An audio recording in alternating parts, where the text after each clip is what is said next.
بہت زبردست بات.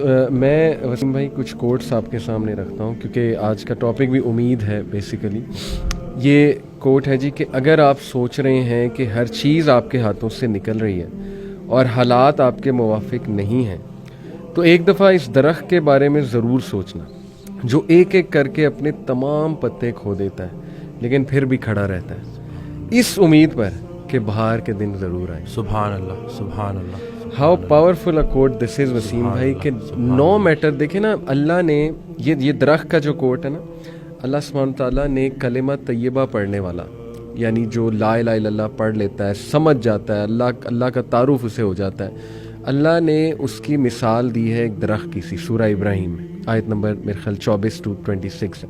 الم تر کیف ضرب اللہ مثلا کلمۃ طیبۃ کشجرۃ طیبۃ. اللہ نے کہا کہ کلمہ طیبہ کی مثال, اور ظاہر ہے کہ اس کے پڑھنے والوں کی بھی مثال, وہ ایک درخت کی سی مانند ہے جس کی جڑیں بہت مضبوط ہیں. اصلھا ثابت و فرعھا فی السماء, اور اس کی شاخیں آسمان کی بلندیوں کو چھو رہی, اور producing fruit, giving its fruit at all times, اور وہ پھل دے رہا ہے وہ درخت. تو یہ اتنا زرخیز درخت ہے نا, یہ جو امید اور یہ جو اللہ کے تعارف کا کانسیپٹ ہے, یعنی the strength it gives you کہ ہو از اللہ. یقین کریں کہ اس سے انسان وہ درخت کی مانند بن جاتا ہے جس پہ ہر وقت ہی بہار ہے, اور جو مرضی ہو جائے, اس کے پتے جھڑ جائیں, اس کی شاخیں ٹوٹ جائیں, لیکن وہ اپنی جگہ سے نہیں ہلتا. And that is the strong عقیدہ آئی بلیو. تو اگر آپ دیکھیں کہ گورے جو ہیں, ڈپریشن, سوسائڈ بہت عام ہے ان میں. وائی؟ بیکاز یہ جو نعمت ہے نا, توحید کی نعمت, یہ پھر مسلمان ہی اندازہ لگا سکتے ہیں کہ یہ کلمہ ہے ہی اظہار یقین. جی, پورا کلمہ ہے ہی اظہار یقین.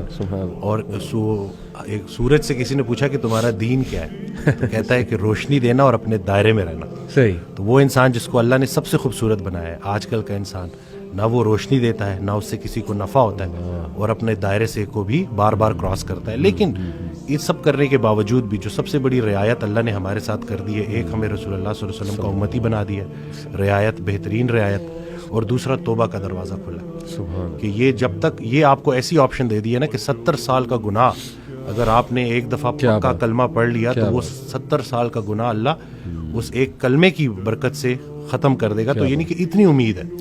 لیکن وہ یہی ہے نا کہ انسان جب نیگیٹو تھاٹس میں پھنس جاتا ہے, سوچتا ہے بار بار منفی, تو وہ جو پازیٹیوٹی ہے اس سے محروم ہو جاتا ہے. منفی خیالات کا جسمانی کوئی نقصان ہو نہ ہو, لیکن سب سے بڑا نقصان یہ ہوتا ہے کہ انسان پازیٹیو خیال سے محروم ہو جاتا ہے, کیونکہ دونوں چیزیں ساتھ ساتھ دل میں, دیکھیں اللہ کی محبت اور دنیا کی محبت ساتھ ساتھ نہیں آ سکتی.